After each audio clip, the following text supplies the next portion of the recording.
today's lesson, we're going to look at the role of enzymes, specifically one enzyme in particular, which is Rubisco, in the function of C3, C4, and CAN plants, specifically the photosynthesis that they carry out.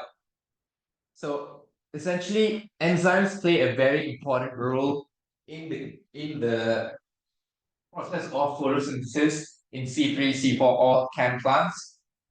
And there are multiple enzymes that are at work to support one function. So there's a biochemical pathway, right? There is multiple enzymes that work towards building the final product, which is glucose, same as how there's multiple enzymes working to break down food in your own body, right? That's what we call as a biochemical pathway. When there's multiple enzymes all supporting one function, which is to create or generate a final product. So in plants, there is a biochemical pathway for plants to carry out photosynthesis. And one of the most important enzymes in that biochemical pathway is your Rubisco. So we're going to look at Rubisco, and we're also going to be looking at what C3, C4, and CAN plants are. We'll be talking about that. Now, daily review, since there's only two of you, you're very much stuck here. All right. And Melinda, you want to do light dependent or light independent? Okay, light dependent. Where does it happen? Thylakoid, good one. Okay, what goes in? H2O, what? ADP. ADP. Yeah. So NADP plus, that's one, that's the uncharged version. ADP, you don't need to write the plus PI part, just ADP is enough. But ADP, those two are the uncharged versions. That's why they're coming in here. Essentially, at the light dependent stage, the uncharged coenzymes are going to be charged because there is sunlight present, so energy is being supplied. So uncharged particles can become charged because that it happens at the thylakoid. And lastly, one more thing that it needs is H2O. What are the things that come out of it? So if the uncharged particles, uncharged coenzymes are going in, what will come out? And ADPH and ATP. Yeah, so ATP and NADPH, remember they're the charged coenzymes. So if you come in with the uncharged particles, what will come out will be the charged particles. And that's going to be the same for light independent as well. What goes in is the charged coenzymes, and what comes out will be the uncharged coenzymes. So you can actually memorize that as being in a cycle. One will have the uncharged particles giving charged particles, and the other one will have charged particles giving out uncharged particles. And if you're asking which one's which, always ask yourself, where is energy being supplied? Okay, only in the light dependent stage do they get sunlight, so energy is being supplied, and only then can you charge your particles. So think of it like a battery. Only when you have electricity in your house can you charge up your batteries, right? So same way here, only when light is present can the uncharged coenzymes become a charged to supply energy for the light independent stage. Right? So Yasmin, can I get you to tell me light independent stage, where does it happen? Chroma, what are the inputs? Carbon dioxide, NADPH, ATP. Nicely done. What comes out? Glucose, water, H2O.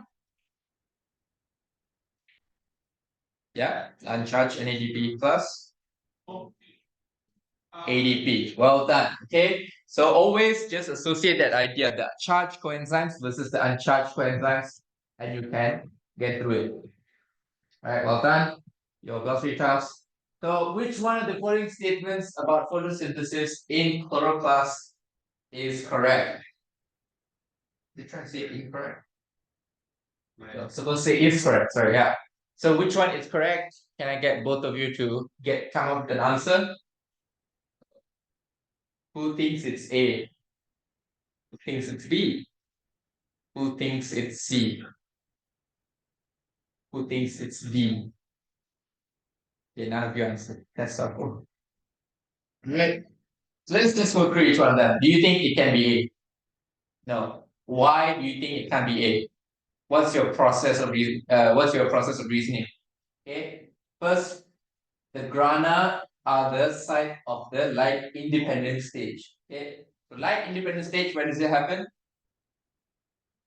Independent stage. Light independent stage. Stroma, right? So immediately cancel that out. Okay, don't overthink it. Just ask yourself, where does it happen? Not the grana, cancel it out. Next, chlorophyll found in the stroma traps light for the use during the light dependent stage. True, false? False. Because where does the light dependent stage happen?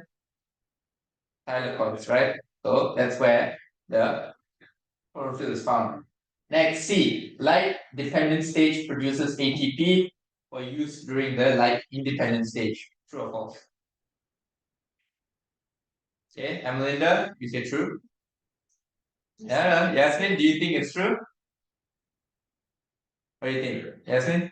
Light dependent stage produces ATP to be used during the light independent stage. Is ATP the charged version or the uncharged?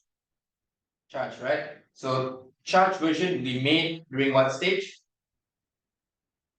So is it correct? Yeah. So the answer is C. So another thing to note about this kind of multi-choice questions is if you find one that is somewhat correct or you think is correct, it does not mean that that is automatically the answer. You should go that extra step and eliminate the other answer as well. Okay, light independent stage captures carbon dioxide first to use during the light dependent stage to produce glucose. What is wrong about that statement?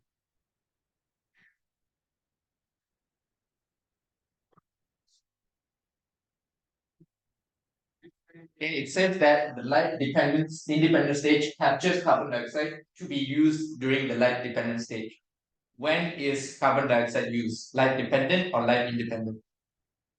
Independent, right? But here it says carbon dioxide for use during the light dependent stage. So that is why it's inaccurate because it's saying carbon dioxide is used during the light dependent stage, which is inaccurate. It's only used during the light independent stage. Okay, the questions, the way they shape their answers is always going to meant to be confusing you, but you need to get to the crux of it. Okay, it says here captures carbon dioxide for use during the light dependent stage. That's all you need to focus on. It says that carbon dioxide used during light dependent stage, which is inaccurate. So that answer is inaccurate. Here it says chlorophyll found in stroma is used during the light dependent stage. That is inaccurate. The chlorophyll that is being used will be found at the thylakoids. Next one, A, the grana are the site for light independent stage. We know light independent happens at the stroma, so eliminate it. Okay, the most appropriate answer is C. So that is our answer. That should be your process of working through multiple choice. You need to be able to do it very quickly. One of the things I can advise you guys to have is a highlighter. Have one that says incorrect statement, highlighter color, one that's correct statement. As soon as you read something that doesn't sit right with you, highlight it with the incorrect. So that you don't have to keep coming back to it being like, oh, what was the reason? What was the reason? You can do a process of elimination and you can cross-check when you have free time and you'll go through very fast. Because this is one of the things I did in my bio exam where I highlighted things that are saying the incorrect thing. So when I am checking my answers later on, I have a very quick way to say, okay, this was the reason why I eliminated this is the reason, this was the reason, and then I know why my reasoning works. If you try to do it one step at a time, over and over, you're going to waste a lot of time just reading through the question. Okay. All right, moving on. So today's lesson, we're going to look at the role of Rubisco in photosynthesis and how that one enzyme is going to cause the existence of something. Sorry, that one enzyme. I'm going to restart this. Okay, we're going to look at the role of Rubisco in photosynthesis, including how C4 and chem plants have certain adaptations to maximize efficiency of photosynthesis. So C4 and chem plants basically came about because of one reason. Okay, the action of Rubisco in a hot and dry environment. So this one enzyme in a hot or dry environment becomes very non-functional or becomes very altered in terms of its function, such that it is a problem. So let's go from the basics. Right, first thing we look at is enzymes. Right, we know enzymes as being a protein, and like any other enzymes, there are factors that can influence its action. Some factors that are going to make it work better, some factors that are going to make it work worse. So we're going to look at specifically one enzyme in the list of enzymes that work in photosynthesis, and we're going to focus on that. So the enzyme we're focusing on is Rubisco. What is Rubisco and what does it do?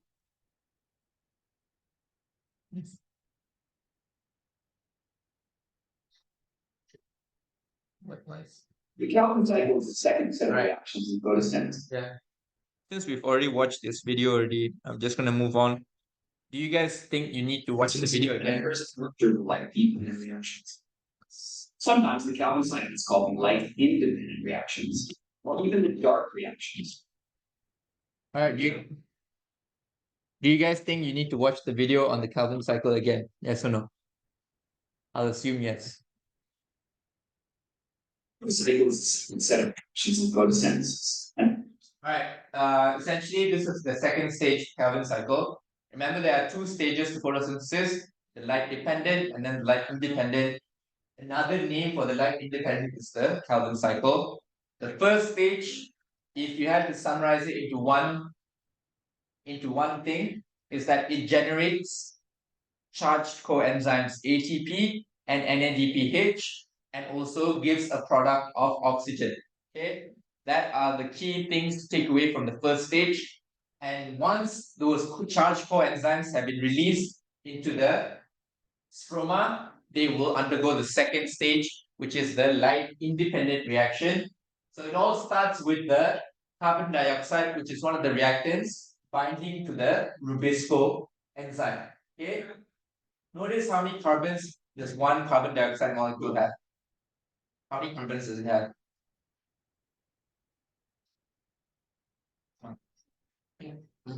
Yeah, it's going to be yes, I don't overthink it. The one with the C is carbon, okay? So you can see that carbon dioxide only has one carbon, okay? But Rubisco has enough spots for another 5 more, and that is where RUBP comes in. So RUBP and carbon dioxide both bind together to Rubisco to undergo carbon fixation. Okay, that is the first step of the Calvin cycle, and this is the most important step to appreciate, because this is the step that's going to be different between C3, C4, and chem plants. Okay, so remember, carbon fixation, first stage of the light independent reaction, and that's going to be altered between C3, C4, and chem plants. So we'll get to that in a bit. But first, carbon fixation happens to generate a 3-carbon chain called 3-GPA. It's not written here, you guys wrote down the short forms in the previous class. But basically, this generates carbon fixation step, generates a 3-carbon molecule, a chain known as 3-GPA, and that is why it's called C3. Okay, whether it's generating a 3-carbon chain or a 4-carbon chain, that's how you differentiate between C3 and C4. Okay, so the first step under carbon fixation, right after it, how many carbons does the chain have? If it only has 3 carbons in it, we can confirm that this is a C3 plant. If we see that it's generating a 4-carbon chain, then there's 2 choices. It either could be a C4 or a chem plant. Okay, the reason why C3 and C4, like I said, is literally the number of carbons that are attached to one chain right after the carbon fixation. That's the difference between C3 and C4. Okay, that is the first step, which is carbon fixation. Then move on to the second step, which is reduction. This is where the charged coenzymes will interact with the 3-GPA to make it into something known as G3P. So what happens is ATP supplies it with energy, and then NADP supplies it with electrons, and then that will reduce the 3-GPA to become into G3P. G3P is essentially the precursor molecule before getting glucose. So we need G3P and then only we can make glucose from that. But there isn't any other there isn't any other complex steps in between that you guys need to know. All you need to know is we need G3P to make glucose. Okay, that's the product we want from the Calvin cycle to be made into glucose after we have enough. So essentially, from this process of reduction, there will be 6 molecules of G3P that are produced. That 6 molecules will be separated, where one will be put aside to be made into glucose, and the other 5 will be sent back into the cycle to be made back into RUBP. So remember that RUBP was the first molecule that bound to Rubisco alongside carbon dioxide, become fixed to become the 3-GPA. One detail that I didn't mention is that 6 molecules of G3PA is made. That's why 6 of these can be made down here as well, because there's already six molecules of 3 carbon chains, and once they've undergone reduction, they'll become into 6 molecules of G3P. Okay, so far, is there any part that's confusing or hard to follow? If there are, please tell, because there's literally only 2 of you. Phase 1. Okay, phase 1, carbon fixation. Why do we call it carbon fixation? It's basically, it's taking the 5 carbons coming from RUBP, the 1 carbon coming from carbon dioxide, and it's fixing it to become into a 3 carbon chain. That's why it's called carbon fixation. And this step can be different between C3 and C4 plants, where the product that it generates can have different number of carbons attached to it. Okay, C3 wants to generate a carbon chain that only has 3 carbons per molecule. Okay, C4 on the other hand wants to generate a carbon chain that has 4 carbons attached to it. So essentially that's why we call it C3 and C4. It's the number of carbons that are attached together. C3 only has 3, C4 only has 4. CAM is the same with C4, it only has 4 as well. Okay, so that is the first phase, carbon fixation. It makes these 3 carbon chains and it makes 6 of them. Okay, when I say 6 of them, actually, yeah, where's that picture that I drew unwaveringly? So much time spent on this.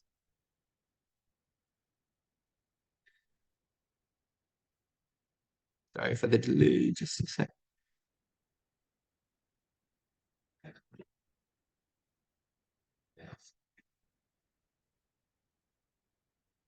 First one, put up the picture.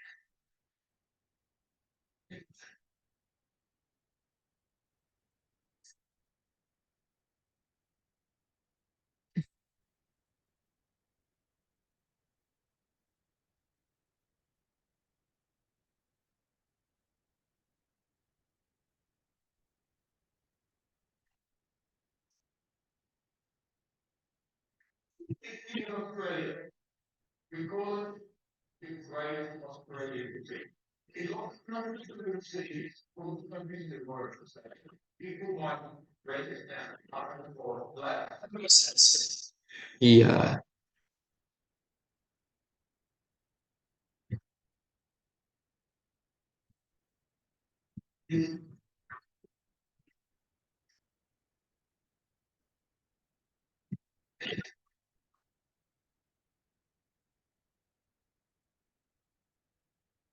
Alright. Alright, so the first stage is where the Rubisco enzyme allows binding of carbon dioxide and the RUBP molecule. Like I said, the RUBP molecule is a molecule that has 5 carbons that are attached in a chain together. Okay, so 5 carbons coming from RUBP, and look at carbon dioxide, it only has 1 carbon. So there's a total of 6 carbons that are binding to Rubisco. Okay, they bind to Rubisco to get fixed to become a 3 carbon chain. So for every RUBP and carbon dioxide that binds, how many G3 3 PGA molecules are generated? What do you think? So a total of 6 carbons attached to Rubisco that made into a 3 carbon chain. So how many will be made? 2, right? Because there's 6 going in, and there'll be 8 into chains that have 3 carbons each. So a total of 2 molecules will be made. Maths is not your strength, huh? Okay. This picture should be better. Okay. Essentially, count the number of carbons here, right? The number of carbons on the left side must be the same as the number of carbons on the right side. Carbon isn't going to magically come from anywhere, right? That's what we know for now, right? There's 5 carbons attached together for every molecule of RUBP, and a total of 3 RUBP molecules will react to Rubisco. Will be binding to Rubisco alongside 3 carbon dioxide molecules. Okay, so how many carbons are there in this side?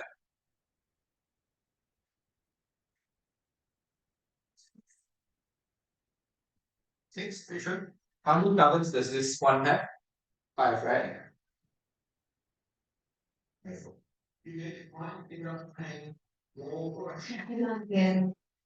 Okay. If I had to draw this molecule out, RUBP, this is what it would look like. Basically, carbon after carbon attached in a chain together. Okay, that's one molecule. In the same way, if I say, how do you draw H2O? I would basically, here are all my markers. So if I asked you to draw out one molecule of H2O, you do H and then 2 O's, right? This is the H, this is the oxygen, this is the oxygen. This is one molecule, right?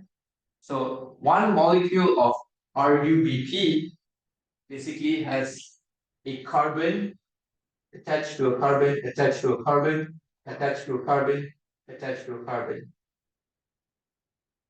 So how many carbons can you see here? So that's one molecule of RUBP.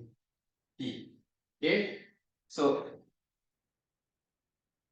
RUBP. That 5 carbon chain has 5 per molecule, and there's 3 molecules of it. How many carbons will there be? 15. Okay, yeah, right. There'll be a total of 15 carbons coming from the 3 molecules of RUBP. How many carbon does one carbon dioxide have?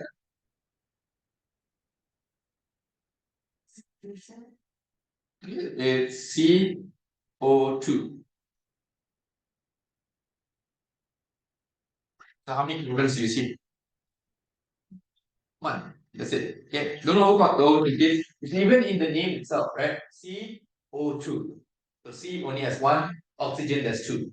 Okay. So how many carbons are going to be on the reactant side?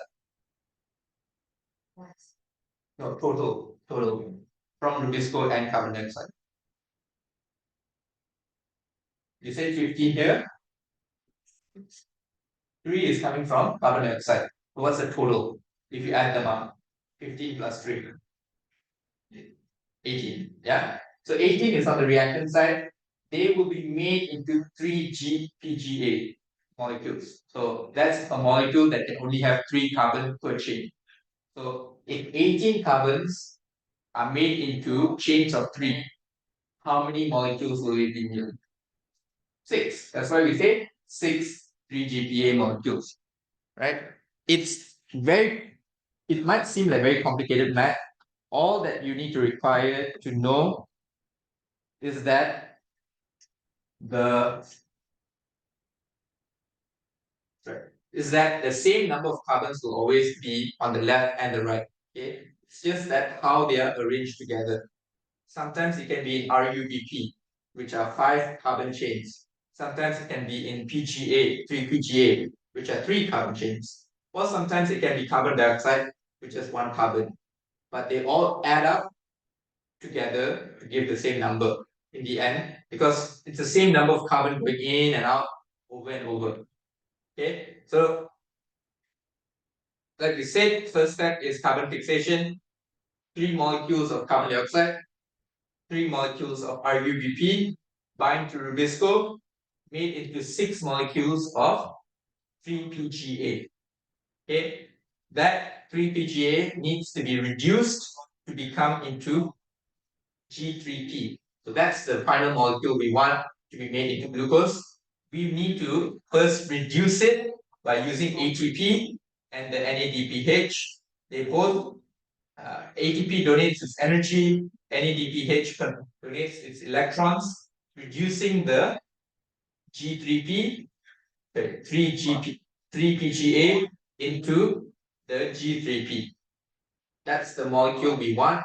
And that's the same for C3, C4, or CAM. They all, in the end, want to make G3P to be made into glucose. So that's going to be similar between the different types of photosynthesis. Yeah.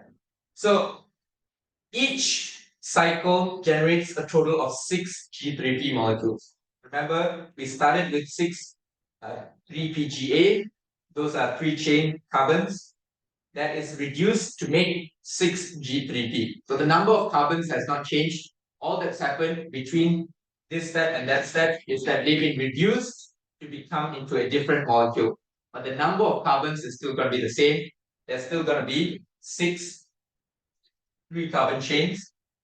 What happens to those 6 3-carbon chains is that one of those chains will be put aside, whereas the other 5 are sent into the cycle for the third step, which is regeneration of RUBP. So the original carbons that were in the RUBP are basically being used in the cycle and then regenerated back into RUBP again. So essentially, these carbons in the RUBP are used over and over and over in this reaction, because the same RUBP that's used here to make 3PGA and then make G3P are sent back into the cycle to be made back into RUBP. So 5 of the G3P molecules react with ATP to become 3 RUBP. Why is it 5 becomes 3? This one is 3 carbon chains. There's 5 of them. So a total of 15 carbons, right? 15 carbons. If you are making them into 5 carbon chains, 15 divided by 5, 3. So that's why you can generate only 3 of these molecules. Okay? And remember that ATP is used up here as well. So the key thing to note here, one of the key things to note here is that 5 are sent back into being made into RUBP, whereas only 1 is put aside to be made into glucose. And these are 3 carbon chains, right? One of them is 3 carbon chain, whereas glucose is made up of 6 carbons, right? C6H12O6. So there's 3 carbons that are missing, right? It only has enough carbons to make, it doesn't have enough carbons to make 1 glucose. So what needs to happen is that the cycle needs to be repeated. This entire thing needs to be done twice to make even 1 molecule of glucose. Because only 1 G3P is put aside, and that's not enough to be made into glucose. So the cycle needs to repeat, and then 1 more needs to be put aside, making there be 2 G3P molecules, which is enough to be made into glucose, and that's your final product. Right? I know it might seem very complicated, but if you follow through with the ones that I wrote down in the notes, and also go through this enough, watch the video as much as you can, it will all start to make sense.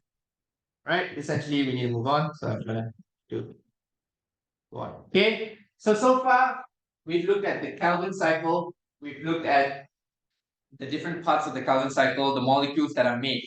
And we've looked at one specific enzyme that is imperative in the carbon fixation step especially, which is Rubisco.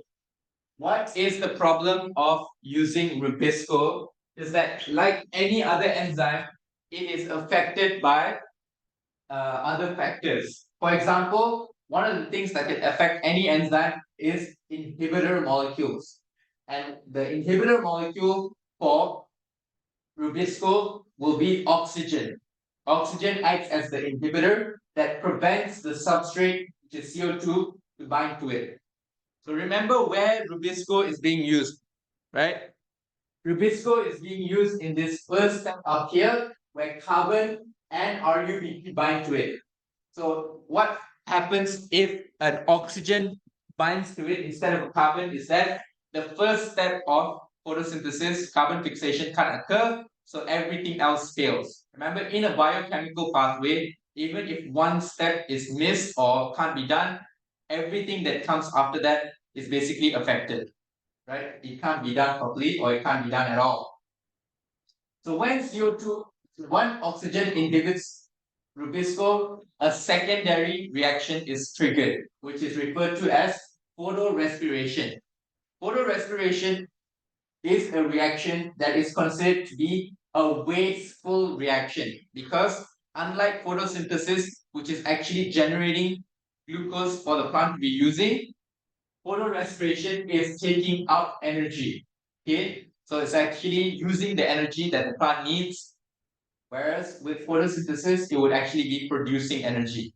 So if oxygen is inhibiting Rubisco, it will trigger this wasteful reaction, which in turn limits photosynthesis. So CO2 is a proper substrate that wants to bind to the enzyme Rubisco. Oxygen is the inhibitor. If oxygen inhibits the action of Rubisco, a secondary reaction is triggered known as photorespiration, and this is referred to as a wasteful reaction because it's using energy instead of actually generating it. Right? So moving on, that's one of the factors which is an inhibitor molecule. There are two ways that photorespiration could be enhanced, which is when oxygen binds to the Rubisco. One is when there is an increased water loss. Essentially, this is talking about substrate concentration. If there is going to be a higher concentration of oxygen in the environment of the plant, then it will obviously bind to the Rubisco will bind, sorry, the oxygen will bind to the Rubisco. If there is a higher concentration of carbon dioxide, then the carbon dioxide will bind to the Rubisco. So substrate concentration is a factor that influences enzyme action, and that's the case here as well, right? So what can cause there to be a higher concentration of oxygen versus CO2 in the leaves is when there's increased water loss. So essentially, think about the stomata of the plants. They are constantly exchanging gases with the environment. Oxygen is going out, CO2 is coming in. That's how it gets the CO2 to do photosynthesis. But another thing that's happening is water loss is also happening. In the same way we let out water through our breath as water vapor, plants also let go of water as they intake carbon dioxide and excrete oxygen. So if there is too much water loss, meaning that let's say in a hot environment, plant starts to lose more and more water faster and faster. So it needs to, first thing it needs to do, close the stomata. Basically, close the exits for water so that it can keep the water inside it and not let it escape. When it does that, there are two things that are inadvertently happening. One is carbon dioxide cannot go in anymore because the gate has been closed. Oxygen also can't exit the plant because the gate has been closed. And because of that, two things, oxygen from the light dependence reaction are trapped in the leaves because they can't get out of the plant, so they are trapped within the leaves. That means that there is a higher concentration of oxygen within that environment. And like I said, with substrate concentration, if there is a higher concentration of oxygen versus carbon dioxide, then obviously Rubisco will select for oxygen more. Melinda, you seem very confused. Not following along? Alright. So essentially, think about it. Factors that influence enzyme action. Okay, this is the thing that we learned many months ago, last few months ago. There are a few factors, right? Temperature, pH, so on. One of it is called substrate concentration. Basically, substrate is what binds to the enzyme. And depending on which substrate is concentrated, that will be selected for. So in a normal day, Rubisco wants CO2 to bind to it, and the plant makes sure that there is a high concentration of CO2 in the surrounding of the leaf to make sure it is promoting that to happen. But there are certain situations where it can reverse it, where the plant actually creates an environment that has a higher concentration of oxygen rather than CO2. And that situation is here. right? Too much water is being lost through the stomata, so the plant closes the stomata. Once the stomata is closed, the gates are closed, so oxygen can't go out, neither can CO2 come in. So if CO2 can't come in and there's too much oxygen building in the plant, there'll be a higher concentration of that. And like I said, with substrate concentration, if there's a higher concentration of substrate, then that will be selected for by the enzyme. So oxygen will increase in concentration around Rubisco, binding to Rubisco, and that will increase the reaction of photorespiration.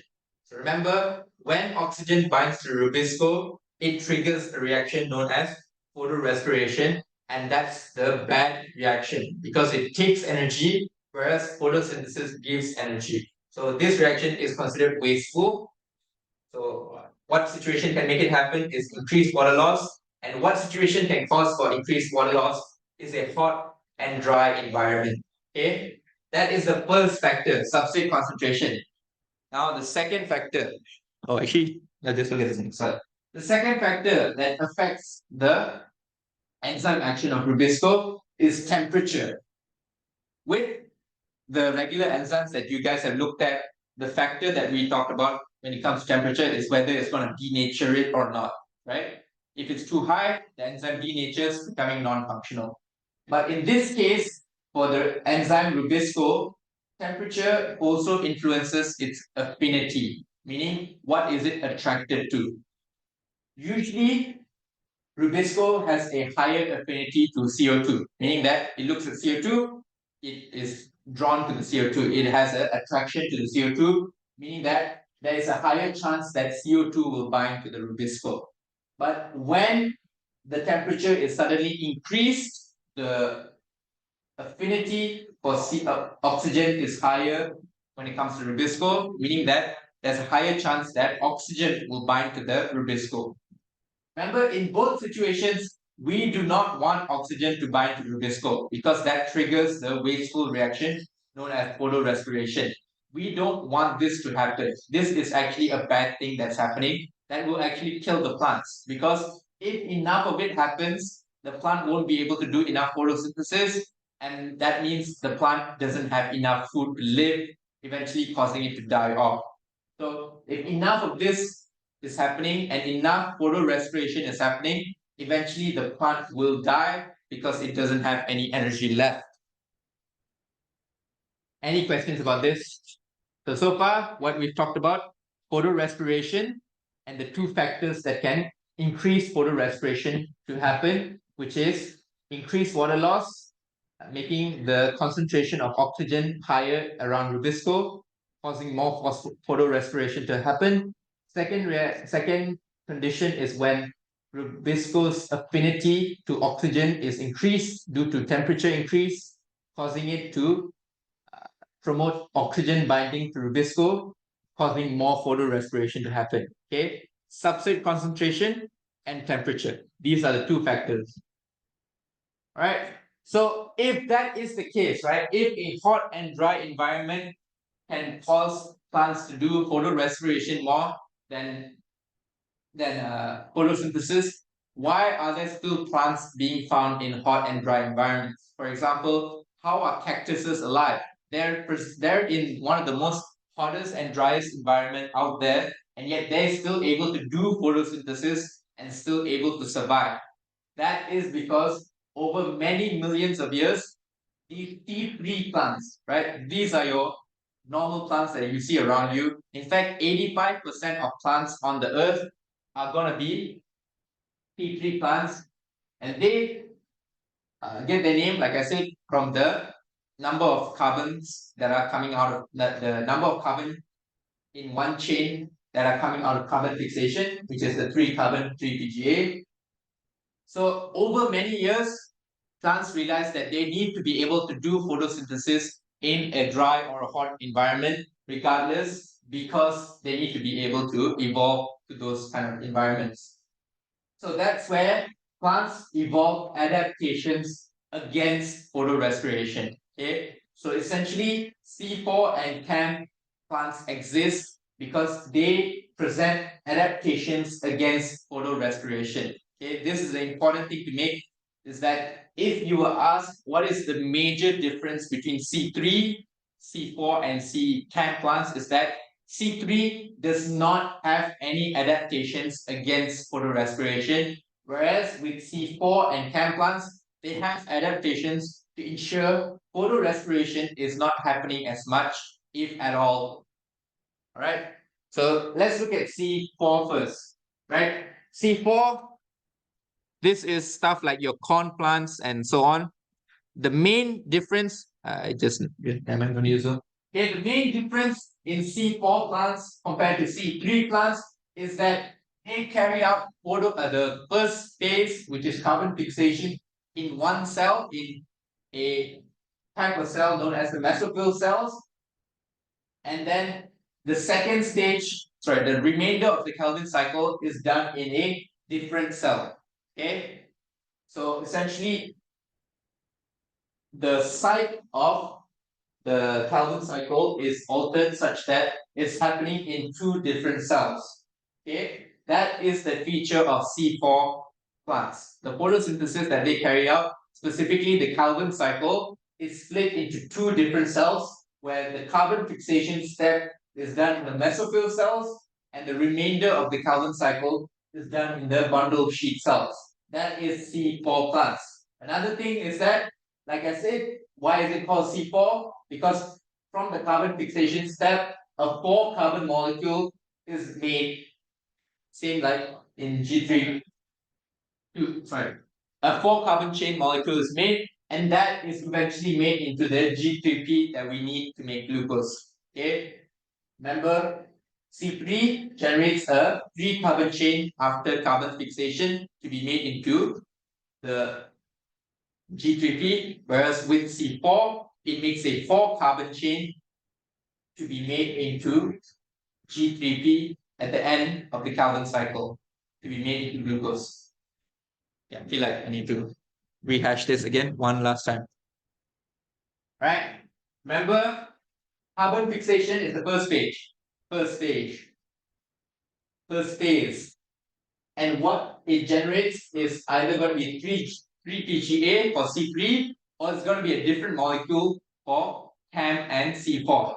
Okay? The only difference between them is that the number of carbons attached in a chain. Okay, for C3, it's going to be 3 carbons attached in a chain, and these are used to make G3P. Whereas with C4 and CAM, a 4-carbon chain is produced at the carbon fixation step, and that 4-carbon chain is used to make G3P. Like I said, right, G3P is the product that all three plants are making, right? They want to make G3P that is then made into glucose. The only difference that you're going to see very obvious is the carbon fixation step and what they generate. Okay? The carbon fixation step is the major difference, and that's where the adaptation against photorespiration can be seen as well. Right, with CAM plants, like I said, it's the same with C4 and CAM. They're both going to be generating a 4-carbon molecule to make G3P in the Calvin cycle. They both have similar light dependent cycles to C3. So you never have to think about the light dependent stage for all three of them. They're going to be very similar if there's any differences at all. But the only difference is going to be in the Calvin cycle. And even then, it's specifically the first phase, which is carbon fixation. That's where the differences between all three are going to be. Then lastly, what is the difference between CAM and C4? Is that with C4, it's done at two different cells, right? The carbon fixation is done in one cell, and then the rest of the Calvin cycle is done in another cell. With CAM plants, the first stage, carbon fixation, is done at night, and the rest of the Calvin cycle is just done during the day. So where with C4, it's at two different cells. With CAM, on the other hand, it's just done at different times, right? So you can see here, CAM plants separate the steps of carbon fixation and the rest of the Calvin cycle over time. So it's done at the same cell, it's just done during different times of the day. The first phase, which is carbon fixation, is done during the night, where CO2 is taken up to the stomata and closed during the day. So the CO2 is stored overnight as malate, and during the day, the malate is broken down back into CO2, and then the CO2 is entering the carbon cycle the same fashion as C3 or C4 to undertake the rest of the carbon cycle.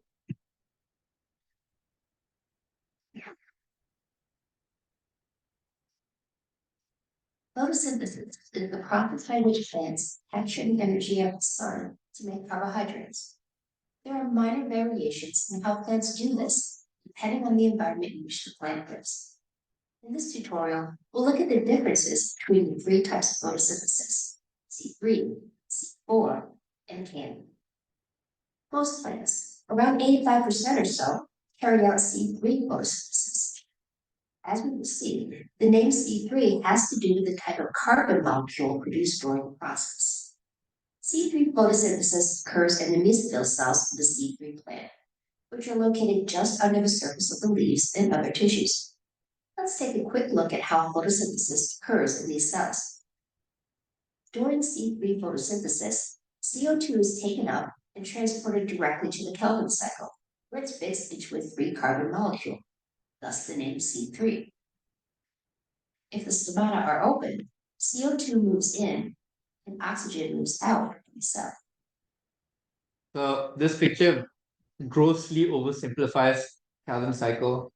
So CO2 comes in, carbon fixation happens, generating the 3-PGA molecule, in other words, a C3 molecule, a 3-carbon molecule, and that is reduced to become G3P, and 5 G3Ps are sent back to be made into RUBP to be used in the first step of carbon fixation, whereas 1 is stored away to be used to make glucose. Remember that G3P only has 3 carbons, so 2 G3Ps need to be made. 2 G3Ps need to be put aside to be made into 1 glucose. That's why one thing to note, right? The formula. So essentially, if they showed you this picture and they're asking how many carbons are going in, the answer here you would put is 3. But then when you're writing your photosynthesis formula, you will say that 6 carbons are going in. The reason why you're saying 6 versus 3 up here is because of the fact that only 1 G3P is put aside, right? So a total of 2 needs to be made. So this cycle is repeated twice. So a total of 6 carbons are used. And yeah, that's why it's 6 in total, but 3 per cycle. 3 carbon dioxides are used per cycle, per carbon cycle, and the cycle is repeated twice to generate 1 glucose molecule.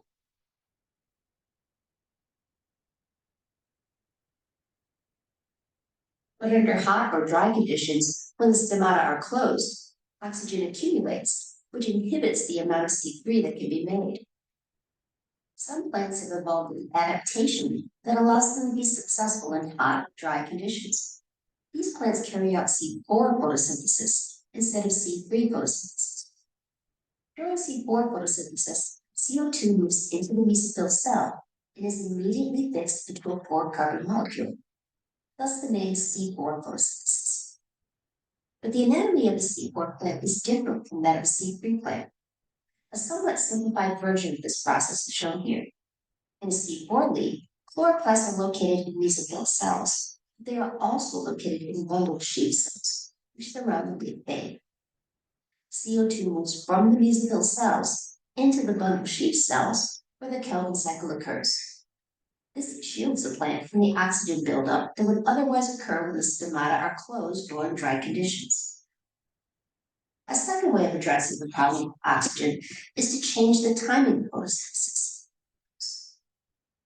Alright, so as you can see from the picture itself, like I said, the first stage of the carbon cycle is done in a different cell, moving on to the second stage, which is done at the bundle sheath cells. Okay, so to explain this a bit further, when CO2 is taken in, it is immediately fixed to become a 4-carbon molecule.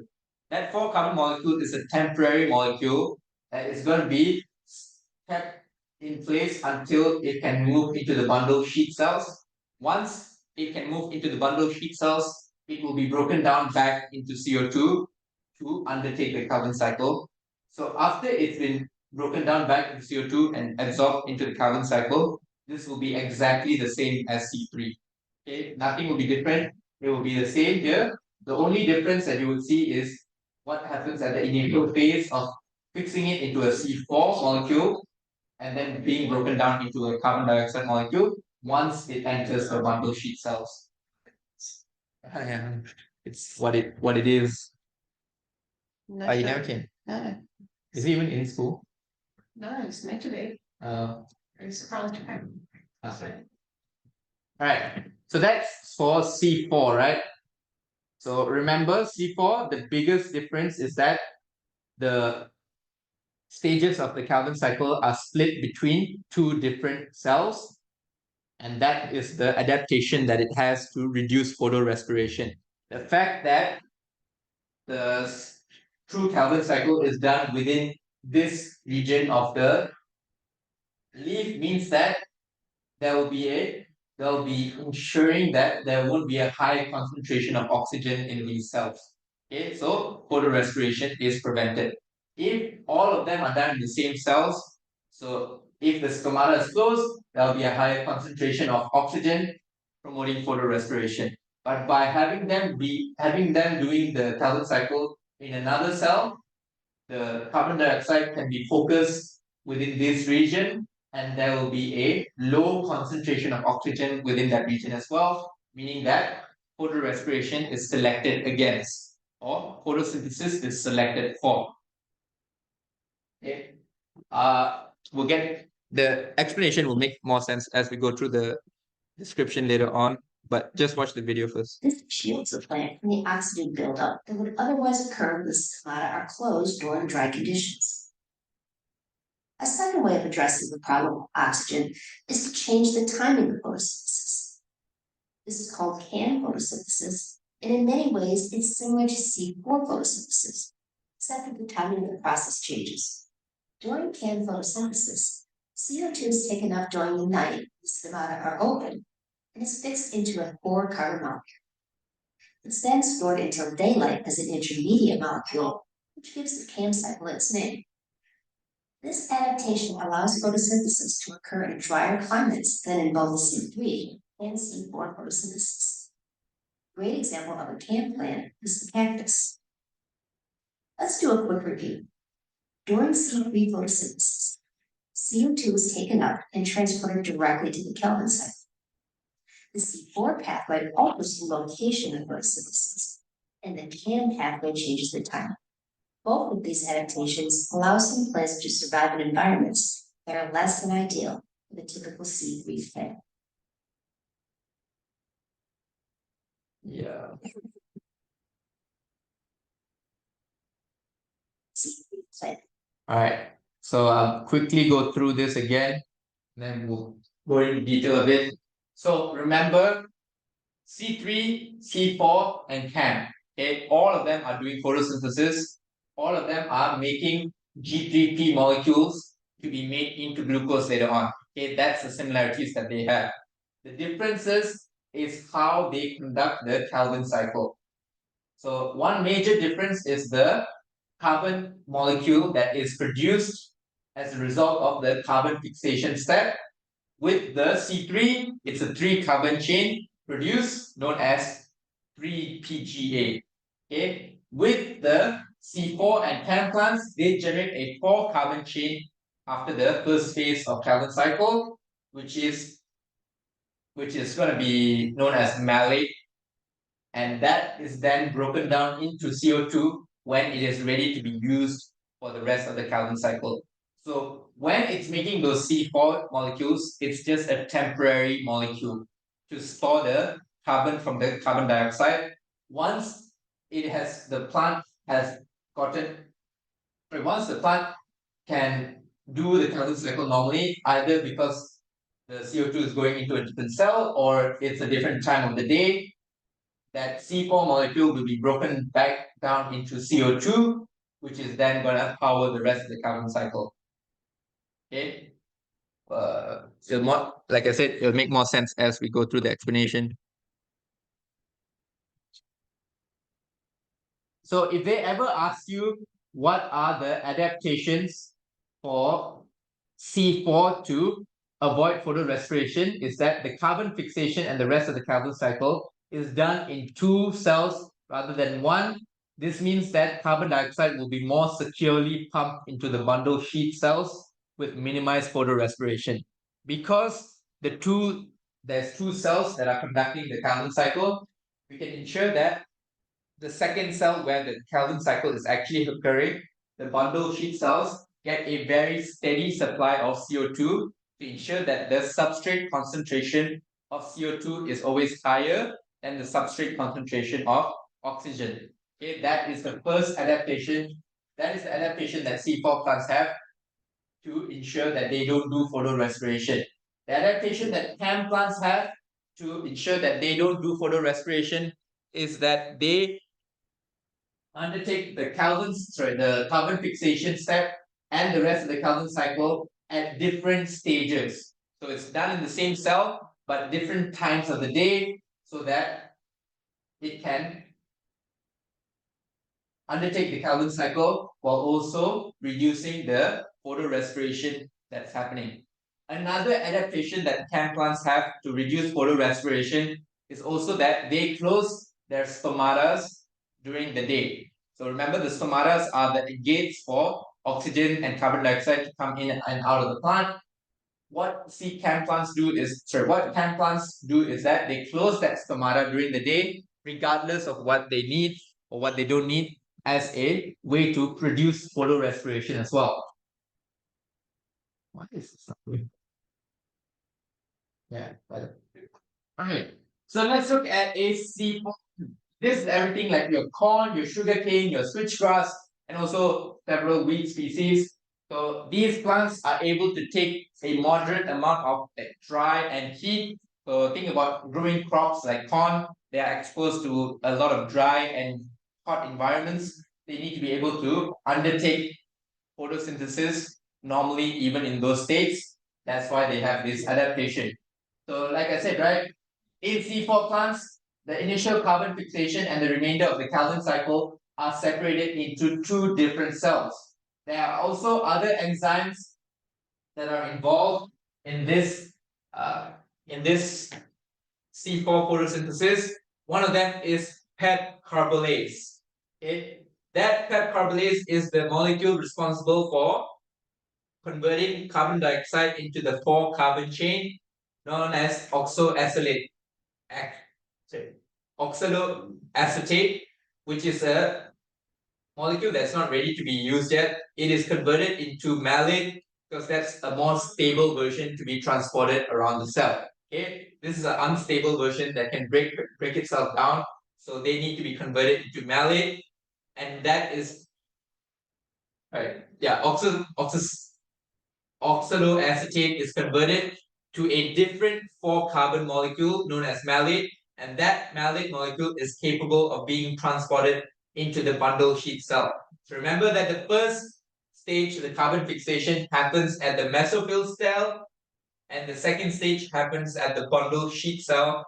So for the malate to even enter the bundle sheet cell, it needs to be made into malate because oxaloacetate is not stable enough to be transported into the bundle sheet cell. So once oxaloacetate has been made into malate, it is brought into the bundle sheet cell where it is broken down, releasing the CO2 that is stored within itself, and that CO2 will then trigger the rest of the Calvin cycle as it normally would. So it's everything from CO2 binding to Rubisco and so on. So carbon fixation essentially happens twice here, right? The first stage, this is considered a type of carbon fixation as well because it's generally a 4-carbon molecule known as malate. And then only once that's been done, it is brought into the second cell to be broken down into CO2 to undertake the rest of the Calvin cycle. So mesophyll cells are constantly pumping a source of CO2 in the form of malate into the bundle sheet cells. This is done so that there is always a higher concentration of CO2, the substrate present for Rubisco rather than oxygen, which is the inhibitor. Okay, this is that adaptation that C4 plants have. They are constantly supplying the bundle sheet cells with a higher concentration of CO2 by supplying them with the molecule malate. And this ensures there's never going to be a higher concentration of oxygen within the Calvin cycle. There will never be a higher concentration of oxygen near Rubisco. And if that doesn't happen, photorespiration won't happen either. So that's the adaptation here. The fact that they are done in different cells means that a malate molecule can be made and constantly supplied to the bundle sheet cells, and that means that they will get a constant supply of CO2 and never have to worry about CO2 being in short supply. Okay, any questions? So that is talking about what happens to the malate. It is broken down into CO2, but not all of the carbons are being broken down into carbon dioxide. In fact, only one carbon is taken out to make CO2. The rest are made into the pyruvate molecule, which is a C3 molecule, which goes back into the mesophyll cells, where it interacts with ATP to become PEP, PEP. And that PEP will also be made into PEP carbylase, which repeats the entire cycle all over again. Okay, essentially a few differences between C3 and C4, right? The first difference, how many carbons are attached in a chain from the carbon fixation step. In C4, it's 4 carbons. In C3, it's 3 carbons. The second difference is that C4 undertakes the Calvin cycle in 2 different cells, whereas C3 undertakes it in the same cell. Third difference is that the third difference is that more ATP will be needed to convert pyruvate into PEP. So you can see here, pyruvate formed from the breakdown of malate is transported back into the mesophyll cells and then converted to another molecule known as PEP with the help of ATP. So if I was to count the number of ATPs required for C3, C4 and CAM, C4 and CAM will always require more ATP. So ATP is required to convert pyruvate to PEP from the initial carbon fixation. This means that the C4 plants use up more energy overall compared to C3 to undertake the Calvin cycle, right? So, is there any part that is very confusing to you or needs further explanation? Sorry? Good? Really? Yes. Okay. Moving on. Good thing too, we are running out of time. Alright, with the CAM, I'm gonna have to rush through it, so let's go fast. Alright, so this is done by separating the initial carbon fixation and the remainder of Calvin cycle over different periods of the day, different periods of a normal day, where the first stage happens during nighttime, where CO2 is fixed into a 4-carbon molecule known as oxaloacetate, which is then converted into malate. Like I said, malate is a stable version. So malate can also be any other organic molecule that has 4 carbons, has a 4-carbon chain. But more often than not, you guys are going to think of it as being malate. That malate is then stored in a vacuole within the mesophyll cells until daytime. Because it's all done in the same cell, that malate needs to be stored somewhere safely so that it can be broken down into CO2 when needed. So it will be stored in the vacuole, and that requires ATP as well. Okay, so once the nighttime has gone and the daytime is there, that's the perfect environment for it to do the rest of the Calvin cycle. So the malate molecule is released from the vacuole and broken down into CO2, and that triggers the rest of the Calvin cycle down here. And like I said, a malate molecule will be broken down into CO2 and the pyruvate molecule, and the pyruvate will be sent back to be made into PEP, which is made into PEP carbylase. So between C4 and CAM, there's a lot of similarities. The big differences are with C4, they're done in two different cells. Whereas with CAM, they're done at two different times. With C4, there is no vacuole to store the malate. The malate. Good morning, staff and students. Please excuse the interruption just before the bell. This is just an announcement about a hip hop dance opportunity at lunchtime today. We do have a hip hop dance class already in U3AOS2, and any students either interested in joining that or accessing an opportunity at Westall Hub, there's a demo at lunchtime today. So any students interested in hip hop dance, please come to the drama room at lunchtime today. Thank you. I'll just finish this very quickly, right? So the major differences: one, C4 is done in two different cells. CAM is done at two different times within the same cell.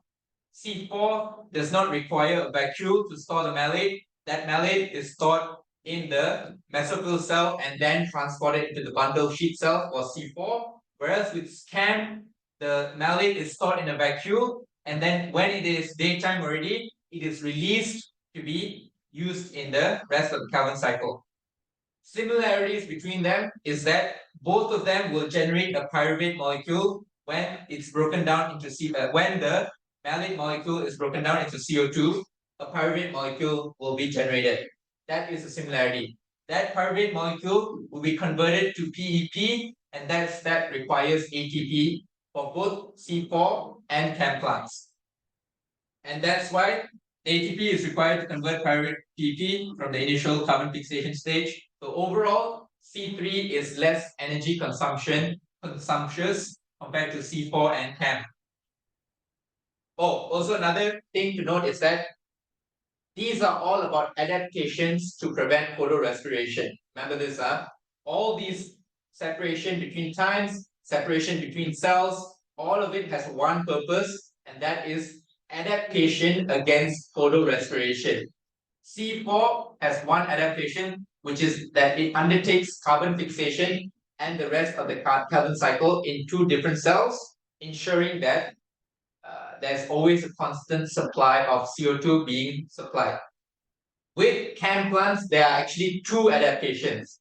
The first adaptation is the fact that the carbon fixation step and the rest of the carbon cycle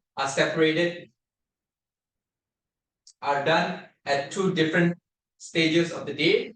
That's the first adaptation. The second adaptation is that during daytime, CAM plants do not open their stomata, and this prevents water loss. And like I said, with water loss, that water loss is what triggers the substrate of oxygen to increase, because if there's too much water loss, the stomata will then close, and then so on. Oxygen will be reproducing. There will be a lot of oxygen produced that will promote Rubisco to bind to. That will cause oxygen to bind to Rubisco more naturally and more by chance. Whereas because CAM plants are keeping their stomata closed during the day, they can prevent water loss, and in turn, that will also reduce photorespiration. Alright, that's that. Let's see. Yeah, this is a summary. So C4, C3, C4, C5, CAM, C3, C4, and CAM. Is there any adaptations to fix photorespiration in C3? None. They gain adaptations from C3 to become C4 and CAM. How is it that the adaptations are done? One for C4, it's done between two different cells. For CAM, it is done between two different times. Stomata is only open for CAM plants at night, whereas with both other plants, it's always open during the day. Photorespiration is minimized in both C4 and CAM plants, but CAM plants have one more adaptation, which is to reduce water loss by keeping the stomata closed during the day. What is a disadvantage of C4 and C3 is that they use more energy. Like I said, they need that extra ATP to convert pyruvate into PEP.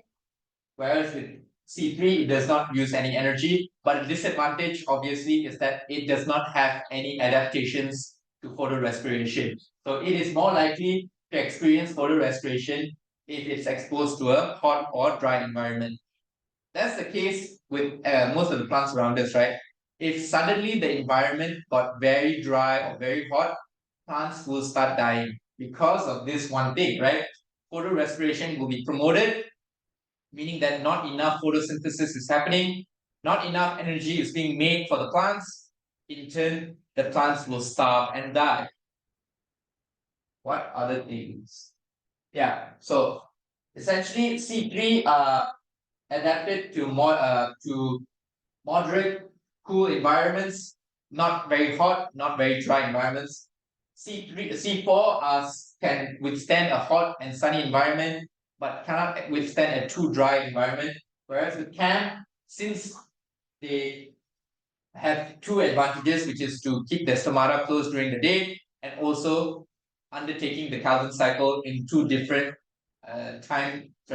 different times, they can withstand a very hot and dry environment. Perfect example are your cactuses. They are all going to be pine plants. Yeah, that's pretty much it. Any questions? All right, let's look at this one, right? So just purely looking at this. Yeah. All right, Melinda, purely looking at this, do you think which type of photosynthesis? You already saw it, huh? Okay, here's the question then. If you didn't see the answer, what are some things that you would use to identify whether this is CAM or C4? The vacuole, yeah, good one, right? The fact that malate is stored in the vacuole, that is a C4, that is a CAM plant only, right? Another thing, there's another thing that is shouting it very obviously. But then pyruvate is going to be the same between C4 and CAM. There's one big difference that's like really obvious and staring you in the face. In fact, it's been bolded. That okay, only CAM has become relevant night and day. C4 doesn't care about night or day. It's going to say bundle sheet cells and mesophyll cells. That's the difference here. All right, now you guys can go for your lunch. I feel bad now. All right, yeah, that's it. Yeah, what is the primary advantage does agave plant have in using CAM plant compared to C3? Like I said, the advantages immediately if they're looking at C4 or CAM is that it minimizes photorespiration because C3 cannot minimize photorespiration. But with CAM, one more advantage it has is that it's reducing water loss by keeping the stomata closed during the day. That's an advantage only CAM has. No other plant has that. All right. All right, here's the question. In what situation is this the case? There are two factors that can cause this to happen, where Rubisco is side-eyeing oxygen. What are they? High temperature. So what does the high temperature do to Rubisco?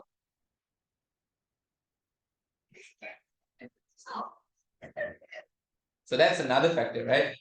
So high temperature changes the affinity. Affinity means its attraction to it, right? When it's a high temperature, Rubisco suddenly changes its affinity to be more attracted to oxygen rather than CO2. Okay, second factor is the concentration, substrate concentration. Basically, if there's a lot more of CO2 compared to oxygen, then Rubisco is going to take CO2. But if there's a lot more oxygen than CO2, then oxygen will bind to Rubisco. Okay, whichever one is in higher concentration will be selected for. That is what substrate concentration is talking about. Whereas with temperature, it's going to change the Rubisco itself to make it more attracted towards oxygen versus CO2.